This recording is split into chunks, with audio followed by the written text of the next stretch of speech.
Hello বন্ধুরা, সবাই কেমন আছো? আশা করি সবাই ভালো আছো। তো সবাইকে শুভ সকাল। আর আজকে তো জামাই ষষ্ঠী স্পেশাল ব্লগ তোমাদের জন্য নিয়ে এসেছি। তো আমরা বেরিয়ে পড়েছি তিনজনে সেজেগুজে, তোমরা দেখতেই পাচ্ছ। ওলাতে করে আমরা বেরিয়ে গেছি। তো আমাদেরকে নামিয়ে দিয়ে মিষ্টি কিনতে গিয়েছিল, এই যে মিষ্টি টিষ্টি কিনে নিয়ে আসছে। তো তারপরে সব রেডি হয়েছি। তো আমাদের আসতে অনেকটা দেরি হয়ে গেছিলো, প্রায় 12টার পরে মাকে ফোঁটা দিল। তো দইয়ের ফোঁটা দিয়েছে, তারপরে চিড়ে দই মিষ্টি ফলমূল যেসব আচার খাওয়াতে হয় আর কি, লুচি ফুচি দিয়ে বসে আছে। আমাদের ডোডোর সাথে খাচ্ছে, বাবা ছেলে দুজনে খাচ্ছে, আর দিদুন খেয়ে দিচ্ছে, আর আমি এদিকে ভিডিও করছি।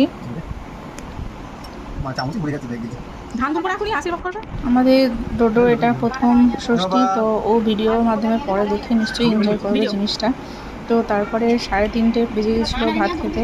তো অনেক রকমের আইটেম হয়েছিল, পটল ভাজা, বেগুন ভাজা, আলু ভাজা, ঢেঁড়স ভাজা, স্যালাড ছিল, তারপরে ইলিশ মাছের ভাপা ছিল, মটন কষা, চাটনি, পাঁপড়, মিষ্টি, দই। তো এগুলোই সবই তো থাকে জামাই ষষ্ঠীতে। তো আমার এই ছোটো ব্লগ কেমন লাগলো সবাই জানিও। Thank you.